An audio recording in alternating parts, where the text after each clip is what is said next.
The engine temperature warning light indicates the car's engine is overheating, which may lead to significant engine damage. It means your cooling system is malfunctioning, and the engine cannot cool properly. Stop the vehicle as soon as possible in a safe place. Pay attention to this warning light because the engine could be seriously damaged if you ignore it.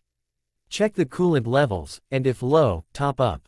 Be careful. The cooling system is pressurized. Allow the engine to cool down completely before adding more coolant. Usually, when it lights up steadily, it indicates either a lack of coolant in the system or, in cars with a variable flow electric water pump, a pump malfunction. Don't start the car if the warning light remains lit after topping up the coolant.